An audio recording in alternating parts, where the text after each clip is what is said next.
Hey everybody, and welcome to Collider Movie Talk for movie fans. I'm your host, Ashley Mova, and this is the daily show where we give you all of the latest news from the world of movies, plus some insight into what it all means. Joining us as always is John Campea. Well, greetings and salutations, everybody. Welcome to the best damn movie-related show on the planet Earth, coming to you from right here at the Collider Video headquarters here in Burbank, California, and we are so glad you decided to make us part of your day. Also here, Mark Ellis. And I want to thank Dennis for bringing in sriracha potato chips this morning. He's trying to kill me. I will breathe fire for the first 3 segments of this show. It's not even 11 o'clock yet, and you guys are already eating chips. I had a bag of them. Yeah. He also had 3 beers. Whole big bag. So it was like... Well, that's every day. Also here, Adrian Askarieh. Hi, everybody. That's not the way you pronounce my name, but, you know, it's close enough. We talked about this before the show. You wanted her to say with like Askarieh. It's Askarieh. Askarieh. Okay, But she wanted to put like the French I wanted to filmmaker like make thing it like, on you it. know, like zhuzhed. Thank you for that, by the way. Well, now, for those who don't know, our friend Adrian here, not only is he's been actually a viewer of Movie Talk for a very long time, he is also a film producer. He's got a new movie coming out, Hitman Agent 47, that we've been talking about. I just talked about the newest trailer last week and how much I actually liked it. And now Adrian's actually come in, sit down, talk about us. But before we get into the story, the stories for the day, we'd be remiss since we have you here. You've got your new movie, Hitman Agent 47, coming out. What should audiences be looking forward to in this new movie of yours? Well, you know, first and foremost, thanks for having me here. I'm a huge fan of the show, and this is going to be fun for me to actually be sitting with you guys doing this. Not when we're done with you. Yeah. Probably the first and last time. Look, excited about the movie, August 21st. I think fans, what the fans of the game can expect is that a film that treats the characters seriously and kind of stays true to the DNA of the character, and the non-fans can go see hopefully a kick-ass action movie. I've seen the finished movie. I just saw it for the first time last week. It delivers. I'm very happy with it. It really is. It's a really good movie, and I think people are going to be surprised by it. You know, I know video game movies have their kind of tough sell that they have to kind of catch up to, but I think we've done a film that feels like a fun summer movie that hopefully will have legs. So I'm excited for people to see it. All right. Well, we'll talk a little bit more about it Absolutely. a little near the end of the show. But Ashley, for now, before we get into anything else, you know, Adrian's not the only guy at the table that has something really big coming out. Oh, thanks, John. This guy. No? No. Not okay. No. Okay, look. For those of you who don't know, about a year ago, I guess, roughly about a year ago, I started this after show, this Pretty Little Liars after show. And I wasn't going to be honest because I personally didn't watch the show myself, but I knew a lot of people did. So we started this after show, and you know, the big thing I had to do was cast talent for it who would be good at it. So I couldn't find any of those people, so I just went to Ashley. And I said, Ashley, could you maybe come and do this? No, Ashley was fantastic. And that's how I met Sinead DeFries, was that she came in an audition for that. That's how I first met her. And 2 other wonderful girls, Stephanie and Megan. Mm-hmm. And together they formed the 4 people who did the Pretty Little Liars after show. Now, I departed because I was far too busy after about 4 or 5 episodes, but after I gave them intense training. So I left after that, and they kept doing the show, and they built a great online following of their own for the Pretty Little Liars after show. So much so that now they have gotten together with ABC Family, and tomorrow on ABC Family, I guess to commemorate the season finale of Pretty Little Liars, they're having a Pretty Little Liars marathon of the audience's favorite episodes. And throughout the marathon, you're going to see Ashley, Sinead, Megan, and Stephanie talking because they record a bunch of stuff. And you might even recognize the set that they're on as being a Jedi Council set because they actually shot it here. But they're going to be on ABC Family all day tomorrow. You've got to be excited about this. So it's surreal. So I'm just going to pretend like it's not happening because I'm so freaking excited. You guys have to tune in and show your support on Twitter. Yeah, and like it's not just the 4 of you guys. You guys like have some like other Pretty Little Liars people in there as well. Yeah, talk we're throughout not the allowed day. to talk about it yet. But, okay, you then guys I'll are keep my gonna mouth have to shut. tune in and see who's on it. I didn't sign any non-disclosure. I'll tell you exactly who's going to be on the show. No, I'm not going to do that. But anyway, we're really excited for you, Ashley. We cannot wait to see you and Sinead all thanks to you, on ABC Family tomorrow. It's going to be so cool to see. I'm super excited. All right, now get to work and start reading the stories. Let's do it. It's Monday, which means it's time for our weekly box office report brought to you by our friends at AMC Theaters. Coming in the #1 spot in an upset for the 2nd week in a row is the Tom Cruise film Mission Impossible Rogue Nation, making $29.4 million in its 2nd week of release and dropping only 47% from its opening weekend. Coming in 2nd place and having going to be considered the biggest box office disappointment of the year is the new Fox film Fantastic Four, which brought in just $26 million, nearly half of its original $40 to $50 million estimate. Coming in the number 3 position is The Gift, which exceeded most Michael Jackson's Thriller. The Gift, which exceeded most expectations with $12.7 million. And fourth is the comedy Vacation, making $9.1 million in its second week of release. And rounding out the top 5 is Marvel's Ant-Man, making $7.8 million in its 4th week of release. John, what stands out to you in this week's box office report? Well, obviously, the biggest story here is The Gift. No. Wouldn't that be great if that was the biggest story? First of all, congratulations. Look, I got to call it like it is. On Friday, we did our box office prediction segment. I whiffed. The only one I got right was Ant-Man in the number 5 spot. Everything else, totally wrong. I had Shaun the Sheep in the top 5. I mean, it was, my bracket was a mess this week. Anyway, that being said, what can we say about Fantastic Four that hasn't been said already? But you know what? I still thought people were going to go. And clearly the word of mouth got out so fast and became so viral so quickly that people just kind of avoided it in droves. But The Gift is, all joking aside, a really nice surprise because this movie is getting fantastic reviews. This small little directorial debut, I think it's his debut for Joel Edgerton, who stars in the movie and directs it. Everybody's raving about that film, so it's really cool to see it do well. And, Ant-Man. Look, Ant-Man had the biggest potential to be the first Marvel bomb. Like, who the hell goes to see a movie called Ant-Man? It's ridiculous. And yeah, I love the movie, whatever. 4 weeks has stayed in the top 5. It probably will drop out of the top 5 with a couple other little films opening up this week, but still very, very positive to see. Anyway, Mark, what stands out to you about the box office? The fact that justice was served at the movies this weekend. I mean, look, this is nice because it legitimizes what we do on a daily basis, that we get to talk movies and tell fans, look, this looks cool, this doesn't look so good. We've seen these movies ahead of time. Fantastic Four, I wanted to love it. I was maybe the last guy off the ship right before I saw the movie. I said, no, look, the trailers look good. But unfortunately, the movie was horrendous, and the box office receipts show that. And people are like, you know what? I'm not going to waste my time seeing this because I've heard so many good things about Mission Impossible Rogue Nation. I'm going to go check that out. Or people who saw it wanted to go see it again. And I love when movies can do that. When a good movie can beat a bad movie at the box office, that's fantastic news. And The Gift and Ricky and the Flash both opened in less than half the theaters of Fantastic Four and still managed to pull in better numbers and obviously better reviews. Or at least if $12 million for The Gift. Okay, then you had $26 million for Fantastic Four. So if you look at all the reviews of The Gift, they were very positive, and that if The Gift had as many theaters as Fantastic Four did, it probably would have been neck and neck with it.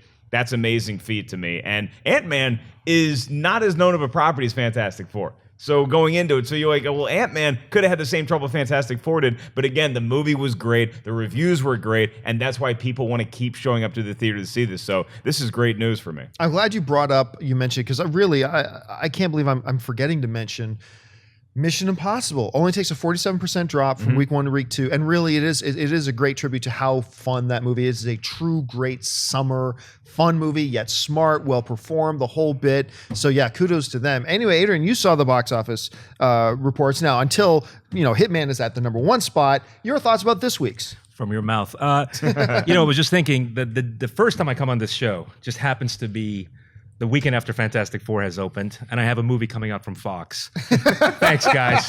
Thank you. This is a sabotage happening. It's a hatchet job. Like, can I just skip over Fantastic Four? No, look, obviously Fantastic Four is, a disappointment. I'm sure Fox is very disappointed by it as well. Everyone worked their butts off on that movie.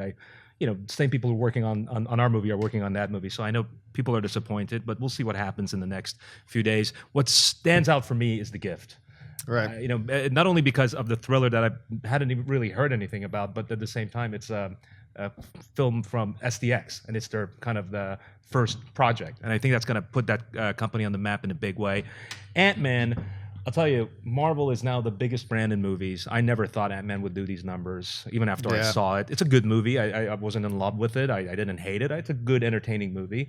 But hitting for $165 million is amazing. And Mission Impossible, it's so good that I want more and more people to go see it. So I'm happy that it's doing what it's doing. Vacation, I know everybody seems to hate it on this show. I loved it. I was laughing for 2 hours. You did not hate it. I enjoyed it. Yeah, I didn't think it was a great film, but I laughed constantly throughout. Even if when I was giggling, I was like, okay, you guys are just going ridiculous with the poop humor. It still made me chuckle. The Charlie Day sequence is worth the price of admission. So I loved Vacation. So not a lot of surprises for me outside of The Gift. And I was hoping Fantastic Four does better because it's the Fox family, but it wasn't in the cards. The one thing I was a little bit surprised of, because I did put Shaun the Sheep in my predictions as top 5, and I thought, a kid's movie, whatever, did very poorly. I mean, a $4 million opening. I think it came in 7th place for opening way. But I finally went to see it because I didn't see any of the advanced screenings. I was too busy, but I went to go see it this weekend. I really enjoyed that little movie. No dialogue.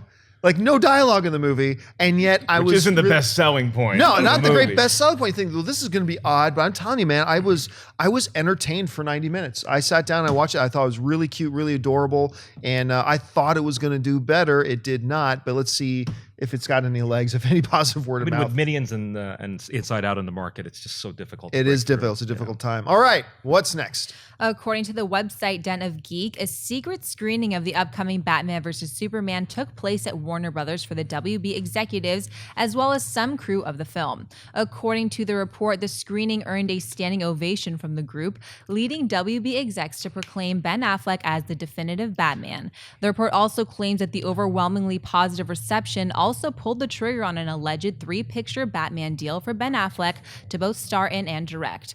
Mark, if this report is accurate, what are your thoughts to the Warner Brothers reaction to Batman vs. Superman? I'm glad the family likes their own movie, but at the same time, when I was in 3rd grade, me and my brother and sister made a movie called The Legend of Dark Cove. It got a standing ovation in my house because we were the ones that made the movie. So it doesn't, now I'm not all going to suddenly say like, oh, this is going to be the greatest movie ever. It's a positive thing if this screening did indeed take place and people are that excited. I love hearing that kind of news, but I can't get overly excited about it. Even the best part of this news, if it's true, is that they decided to greenlight all of these Batman movies right after seeing it, because that means that Batman is so compelling in this new version where he is older and he's grittier and he's coming out of retirement to fight Superman. And then where does he go from there? So all of that stuff is positive. I don't know if I believe it. And even if I do believe it, again, this is just Warner Brothers. This is just the Looney Tunes hanging out watching their own movie as opposed to audiences and hardcore fans of the comic series. So it's cool.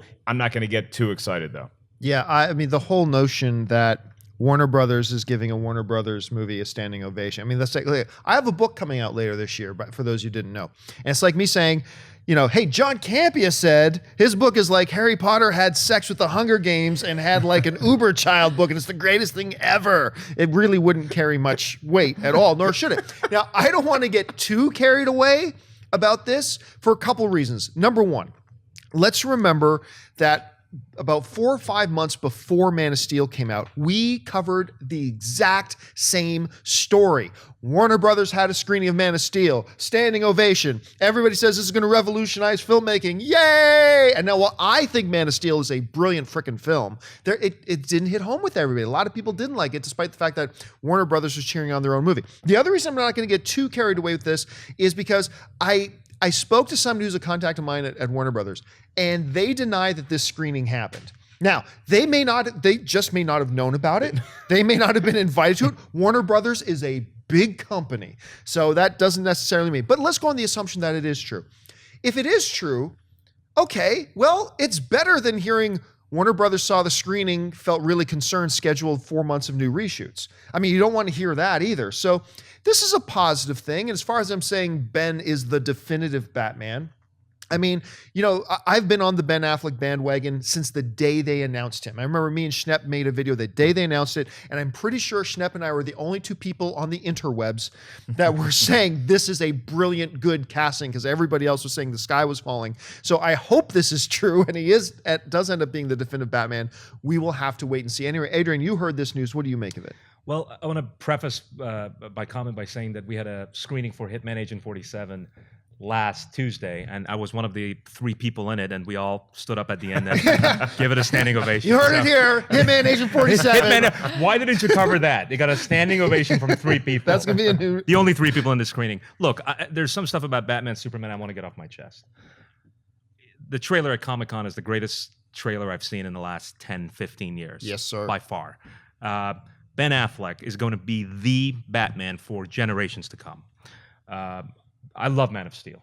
I had problems with the ending, but I love that movie. I think Zack Snyder teamed up with Affleck and Chris Terrio. This movie is going to, I think, redefine the superhero genre for years to come. Whether they give it a standing ovation or not, I'm sure it's worthy of it. But I don't read too much into that stuff. Yeah. I don't get too excited because I'm already excited for this movie. I think DC Universe is going to be launched in a very proper way, finally, and it's about freaking time. All right, folks, we've reached that part of the show now for buy or sell. Here's how this works. In front of her, Ashley's got a few other items in the world of movie news. She's going to run them down, and those of us at the table are simply going to say whether we buy it or sell it. So, Ashley, what do we got? If you're one of the many people out there yearning to hear the words "finish him" on the big screen again, then good news. According to reports, The Conjuring and Furious 7 director James Wan has reportedly signed on to produce Warner Brothers' rebooted Mortal Kombat movie. Not much yet is known about the project, but it is said it will follow a male protagonist who becomes drawn into the interdimensional tournament and who begins to realize his true potential as a result of the experience. Adrian, would you buy or sell the idea of a James Wan-produced Mortal Kombat movie?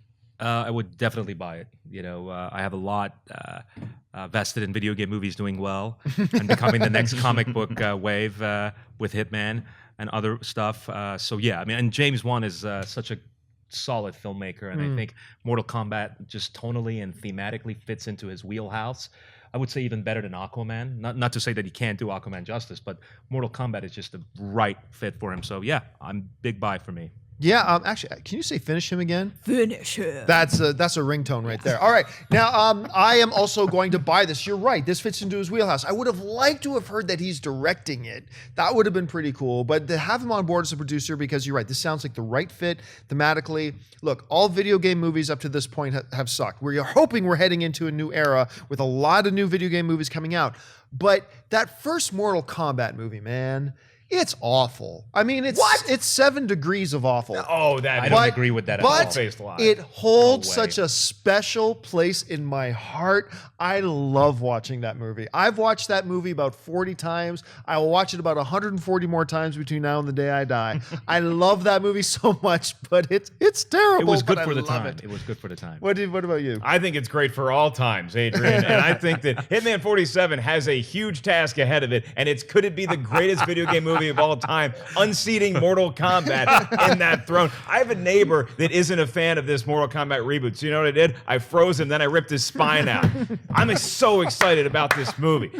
And James Wan would be the right guy to have on board. It's so ripe for a cinematic retreatment, but you don't have to go that much differently from what the original film was, where you go to Outworld and you have this interdimensional tournament, and it's like March Madness feel, where you have brackets, and maybe Sub-Zero and Scorpion play bigger roles than they did in the original. I'd like to see that. I'd like to see them harken back to the days of the first Mortal Kombat or the second Mortal Kombat video game and take the source material primarily from there, but I know that the Mortal Kombat franchise in the video game world has extended beyond that. I'd like to start small and start at the beginning, because I think that you can have an entire franchise built around this. Unlike something like Street Fighter, which I don't think should be back on the big screen ever, Mortal Kombat is ripe for a reboot, and James Wan is the right guy to be helming it. Now, here's a question that I have for everybody here too. When you look at the original Mortal Kombat and you hear this description, it says a guy is going to be drawn into this tournament, he's going to realize full potential. Now, we know from the first Mortal Kombat movie that they focused, and that character was Liu Kang, right? But as you watch now, like the web series that Kevin Tatron, is that how you pronounce it? Last name that he put out, Liu Kang was not the focus of that story. Could this Mortal Kombat have that character who's drawn into the internet? Could that be somebody, a character other than Liu Kang? And if so, who do you think it would be? Which way do you think they're going to go? I mean, again, I'm such a fan of the movie. The fact that you had Liu Kang and Sonya and Johnny Cage were like the three heroes going into it. You can take it a different way. Liu Kang was a great hero to focus on. This, to me, when I read this, it sounds like a character that we haven't seen in the video game, that they might have to go up against other people. I wouldn't go that route. I think it should be somebody that we are familiar with from the source material. It shouldn't shouldn't be Kano, it shouldn't be Melina just sweeping a bunch of people, but it should be somebody that we're familiar with, in my opinion. Which way would you go? I think it's a combination of the two. I think they're going to go with people that are the characters that are iconic and the fans know, but also the Machinima series did a lot of good for this property, so I think they're going to take that into consideration as well. So kind of an amalgamation of a bunch of things. Yeah, and I'm a huge Sub-Zero fan. That's my guy when it comes to Mortal Kombat. They will definitely have Sub-Zero in this. They can't. It's like not having Snake Eyes in a G.I. Joe is there movie. any doubt that Scorpion and Sub-Zero would not be in the film? But you gotta have when they have the masks on too. In Mortal Kombat 3, when he didn't have the mask on, he was just like a dude wearing blue. I don't want that. I want the mysterious Sub-Zero. All right, what's next? The 2013 film Hansel and Gretel was met with lukewarm critic and audience reviews. However, the film also made north of $221 million worldwide on a modest $50 million budget. The result was that Paramount was interested in a sequel and tasked the director of the first film, Tommy Wirkola, to develop and write a follow-up. According to reports, the project now seems to have some momentum as commercial director Bruno Avilén has been brought on to direct the sequel. Little is known about the new film, except in a previous interview, Wirkola said the new story would involve voodoo. John, buy or sell Paramount moving forward with the Hansel and Gretel 2? Oddly enough, I'm going to buy this. I am, because was the first film a cinematic masterpiece? No, the first film was not a cinematic masterpiece, but it had some fun to it. It did. If I came out and say, would I recommend this movie or not? I would say no. But it was like the first Underworld to me, that while I wasn't completely thrilled with the first Underworld, they did enough there that made me intrigued and interested for what they could do next. Could they improve upon it, consider on with their take on this mythology and all this kind of stuff? I thought it had elements of fun to it. Now, what was the name? Was it Edward? Was that the name of the ogre? I think, they could have done... Eddie the Ogre? Yeah, Edward the Ogre. I think they really could have done without that character. Be that as may. I thought some of the action was fun. How do you pronounce Gemma? Gemma Arterton? Arterton? I'll watch her in anything. I'll watch her in absolutely anything. So, yeah, the fact that they seem to be moving forward on it. And listen, you mentioned it in the story. 220 plus million, it more than quadruples the production budget. That opens the door for you to do something new. And here's hoping they have good ideas for it. So, for now, I'm tentatively going to buy it. What about you, Adrian? I didn't see the first one. But full disclosure, one of my friends wrote this one, so I'm buying it for that reason. For that reason alone. And when we were in Germany filming Hitman, they had the set for for the first one still standing. So Really? I assume at some point they're going to use it and do the sequel. It's not my kind of movie, but more power to them. Mark? I buy it because I love the promise of what the original one could have been. The fact that Hansel and Gretel grew up to become witch hunters, it's hilarious and it's awesome at the same time to me. The key to this movie is going to be getting Jeremy Renner back and your girl Gemma back. Because if they didn't show up for a sequel to a movie they starred in, it looks real bad and it's not anything that I want to be a part of. That sounds like direct-to-VOD material to me, where now you're just trying to capitalize on something that made money originally. But the voodoo angle, I'm not like, oh, sweet, finally, we're going to talk about voodoo. But it's something different. It's a new way to take it. So there's enough promise here for me to buy this. If it's awful, and I didn't like the first movie that much, I just liked what it could have been. Let's realize that hope in this one. All right, what's next? As many of you know, the fifth installment of the Fox Studios' popular Ice Age franchise is coming to theaters in 2016, and it now has a title.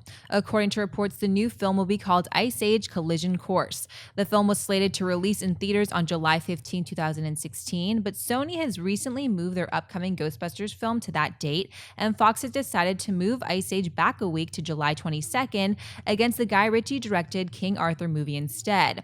The previous 4 Ice Age movies have made a combined $2.8 billion at the worldwide box office. Mark, buy or sell this move for Ice Age Collision Course? I buy it, and I don't want to because I don't want to see another Ice Age movie. I know I'm not the target demographic for Ice Age, but Ice Age Continental Drift, the 4th one, I could not stand watching that movie. I could not stand it. And again, once I get into an animated feature, I generally have a great time. I just think it totally missed the mark and it mailed it in. I hope that's not the case with this one, but if you're talking about the actual move that the studio did, it's smart. smart. If I'm competing, I'd rather go up against Guy Ritchie doing King Arthur than I would the new Ghostbusters, which I think is going to be one of the monsters of the summer next year. So just as far as that goes, sure, you made the right move. Yeah, I have to buy this. This is like, if you're given the choice, do you want to open up against another attempt at a King Arthur stuff, or do you want to open against Ghostbusters? You move it a week and you open up. That is absolutely the right move for them to do. And you're right, A Continental Drift was horrible.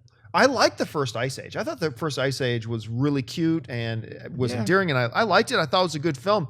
But you can't argue against the logic of having a fifth one. $2.8 billion in 4 films. I mean, you greenlight the next 6.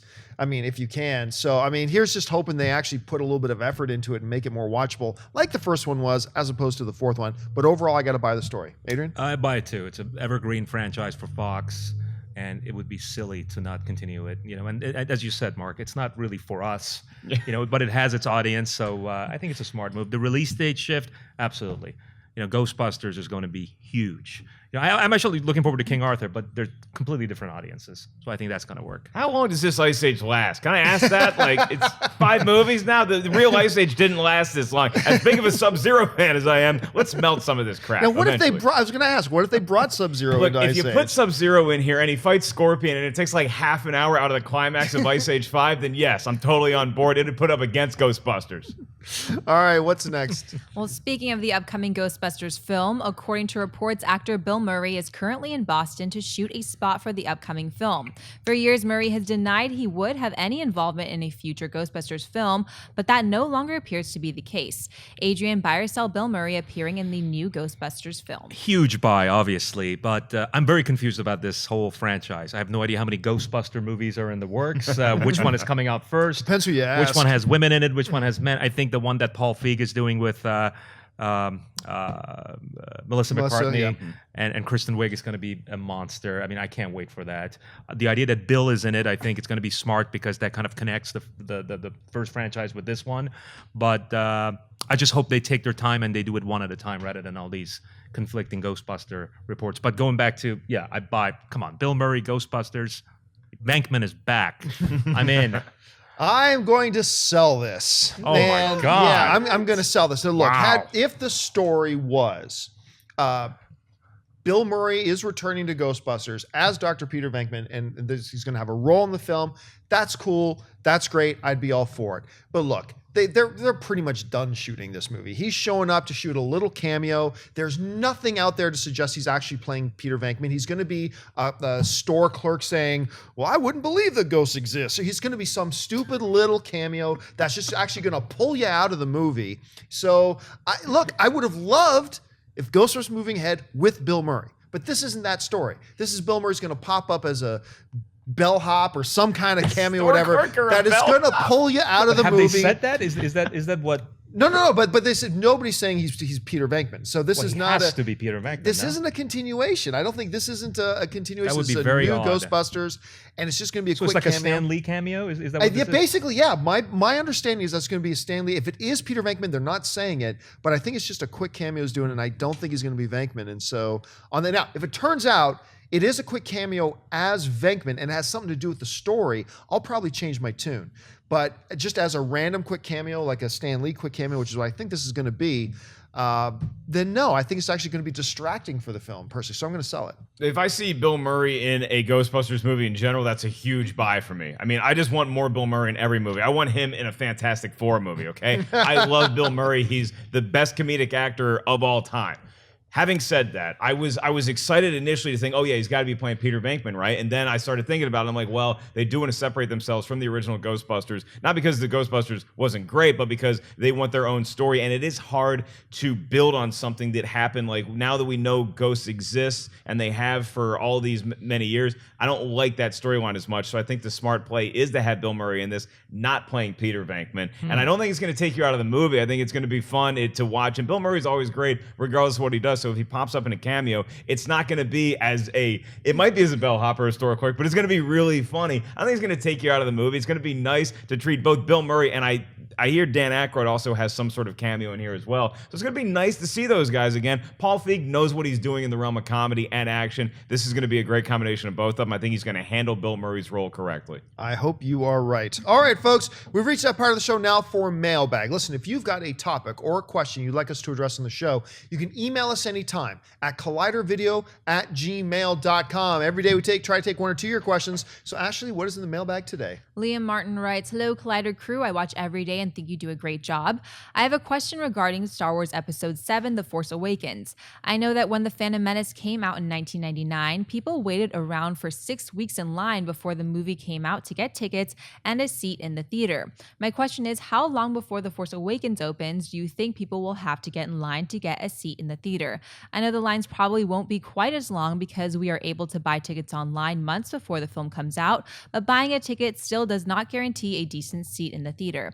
Thanks for taking the time to answer my question, and may the Force be with you." Yeah, I mean, I was one of those guys who I did ticket line camp out in Saskatoon, Saskatchewan, Canada, which is a cold place. You see the Aurora Borealis at night, actually. It's very, very far north. Even by Canadian standards, Saskatoon is really far north. But we camped out with tents on a sidewalk for about 3 days. It didn't go much longer than that. Times have changed because when the first Phantom Menace came out, I mean, it was the way you got your movie tickets was you had to go to the box office and buy your movie ticket. That isn't the case anymore. Now you just hop online, you go to amctheaters.com, you go to Fandango, you go to movietickets.com, you go to any of those sites, and you can buy your tickets online. You don't have to go and get in line. Now, you also raise the issue of, but what if you want a good seat? That's another issue.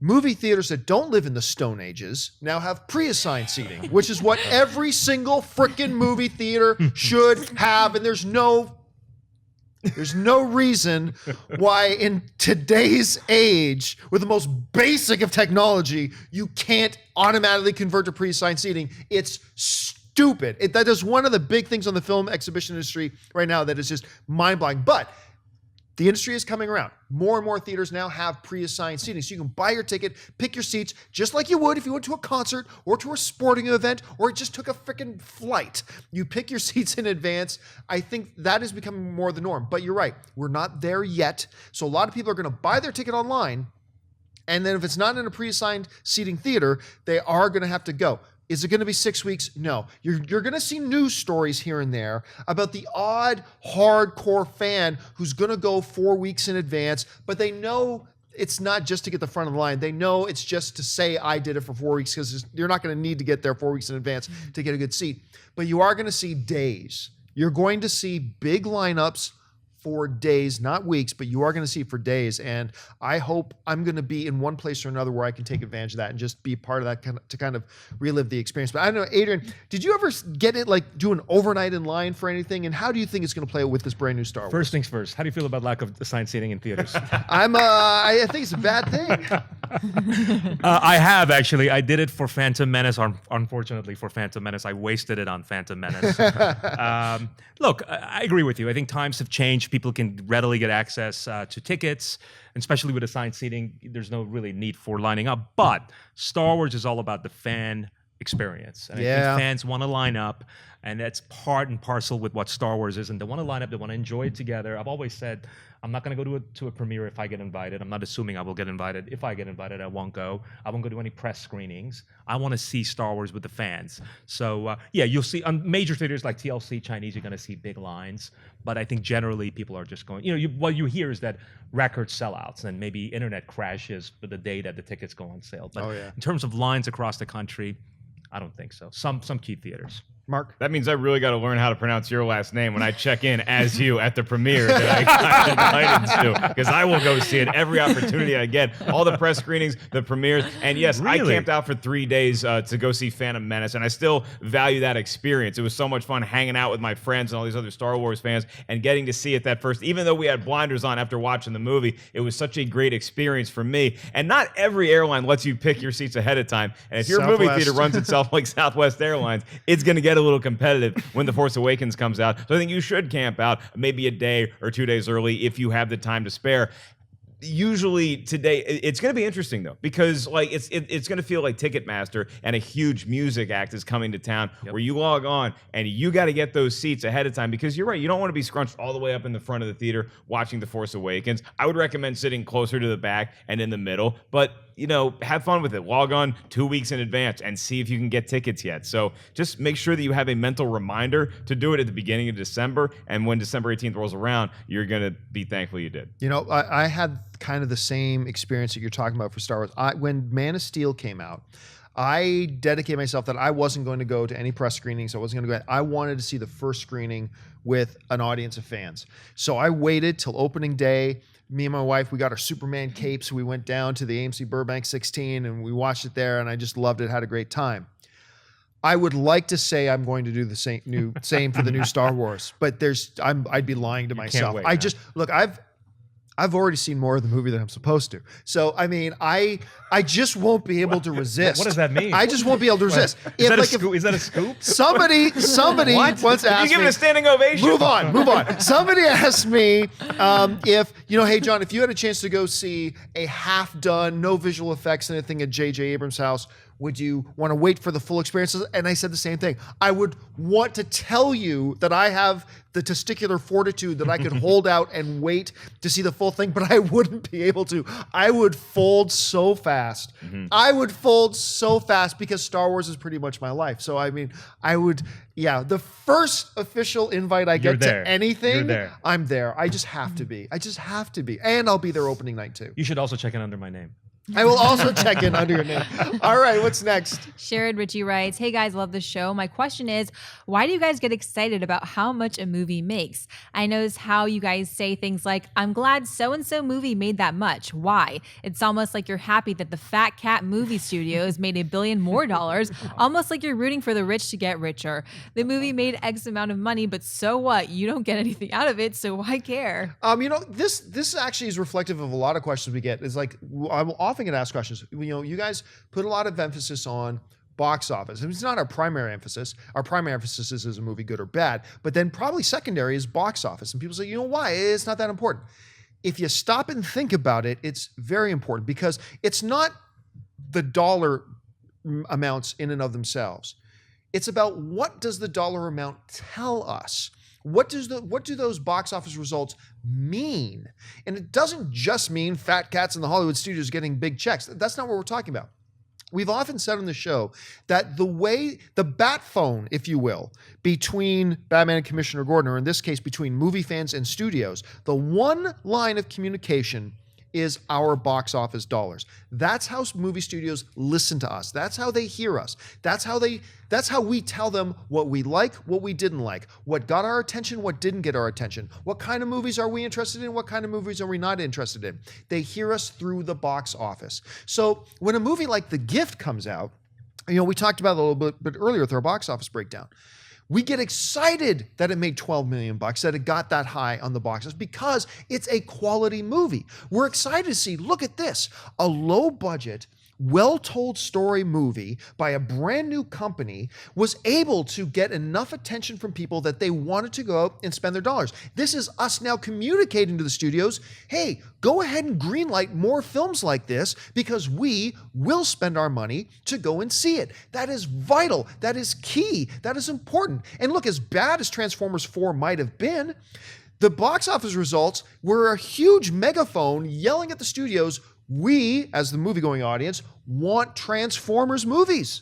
Whether the movie turned out good or bad, that was a clear signal to the studios, we want more Transformers movies because we're interested in the Transformers on the big screen. That's why now Paramount is planning an entire cinematic Transformers universe. And they've got a writer's room with writers like Stephen DeKnight and a whole other cast of guys, because the audience sent that message.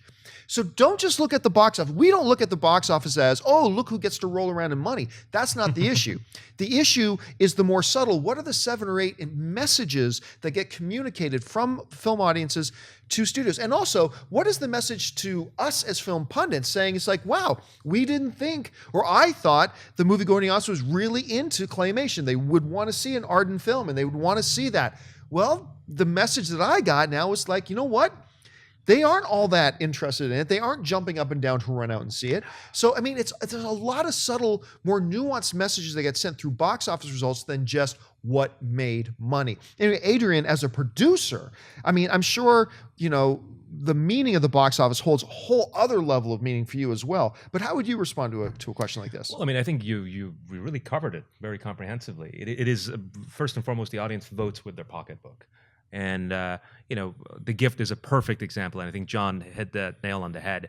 There's going to be more movies made like The Gift now. STX is on the map in a big way. And that, to me, feels like the kind of movie that they want to continue making. And the only reason that's going to happen is because it came in at, $12 million and it was a success opening weekend. So that's the way I think you should look at box office. The other side of it is that, yes, fat cats like me get to make money and be super rich. No, I wish. But, for instance, Hitman needs to be a hit for us to make another one. And that's how we can move on and make another Hitman movie, is because, audiences went and saw it. And so, yeah, I never actually looked at the box office the way that the viewer, which is a very good question, by the way, but it's really about the kind of movies that get made and continuing to make movies because the audiences vote with their pocketbook. Mark? Right. And as a fan, I have a lot of self-efficacy when it comes to going to see movies, because I even have friends this weekend that were curious about Fantastic Four and just how bad it was, so they paid to see The Gift because they want to support that movie. Then they'll sneak into Fantastic Four because they don't want to give that movie their money. And we at Collider Video do not condone or encourage the practice of sneaking into movies. That's the right play to make. No, but even like you look at it like rooting for a sports team or something like that, where I want the Redskins to win the Super Bowl. If that happens, they're not going to come to my house and thank me for cheering every Sunday. The Baltimore Orioles are going to win the World Series and come take me out for ice cream because I supported that team. But movies, you're right. Maybe if everybody goes to see it, something like Edge of Tomorrow would not have gotten a sequel or even talk about a sequel if fans didn't go see the movie and then tell everybody else to go see the movie, because it needs to make money. You have to make money. Every studio has some sort of fat cat and they can swim around their money like Scrooge McDuck. But when you don't give them as much money as you think they're going to have, that sends a huge signal. We're probably not going to get a Fantastic Four sequel now, at least with this incarnation. Maybe the rights go back to Marvel and Marvel can do something else with it. But because the fans spoke so loudly, it actually does make a difference. So keep using that megahorn.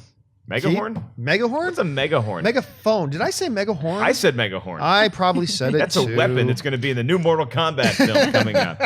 With Sub-Zero. With Sub-Zero. That's his new weapon. All right, folks, that'll do it for us for this installment of Collider Video. Thank you so much for joining us. Listen, don't forget, lots of great films are playing over at our friends at AMC Theaters. Head on over to www.amctheaters.com for all of your theater, showtime, and of course, your movie ticket information. Don't forget, there's also audio-only podcasts available over these shows. Just look on iTunes or Podcaster or Podpicker or any of your favorite podcasting apps and just search for Collider Podcast or Collider Video and you'll find us there, available for a limited time.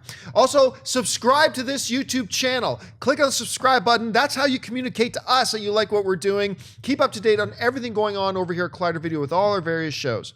I want to thank, first of all, people sitting at the table with me. I'm going to start this time on my right.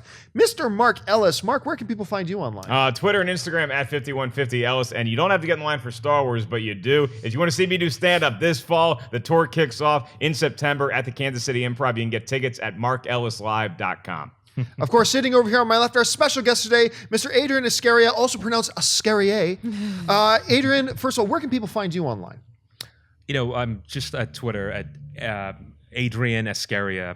How do you say the Twitter handles? Ashley, help me out here. At Adrian Askarieh. At Adrian Askarieh. Okay, sorry. Yeah, that's where people can find me. I only tweet mostly about my movies, so I don't think speaking of your movie, and when does... Remind everybody once again when Hitman Agent 47 opens on the big screen. Hitman Agent 47 opens August 21st, North America, and week after all around the world. So go see it. That's how you vote with your dollars, everybody. And of course, our lovely host today, Miss Ashley Mova. Ashley, where can people find you, and how can people watch you and your Pretty Little Liars after show cohorts? Tomorrow, you guys better tune in to ABC Family. We start at 12 o'clock and we go all the way till 8 o'clock. So join us, and you guys can find me on Twitter and on Instagram at Ashley Mova. Happy Monday, guys. Yeah, Ashley forgot to mention that once you watch Movie Talk, then go Yes, and tune there you in go. to ABC There you Family. go. And I will be watching. I hope you guys will be too. Go on over there and make sure you support our hosts, Sinead DeFries, Ashley Mova, and of course their partners, Megan and Stephanie, who are just fantastic. I think your guys are going to enjoy it. You can find me on the various social media networks on Facebook and on Twitter just by following me at John Campea. That'll do it for us, guys. Thanks so much for joining us for Collider Video. My name's John Campea, and until next time, bye-bye.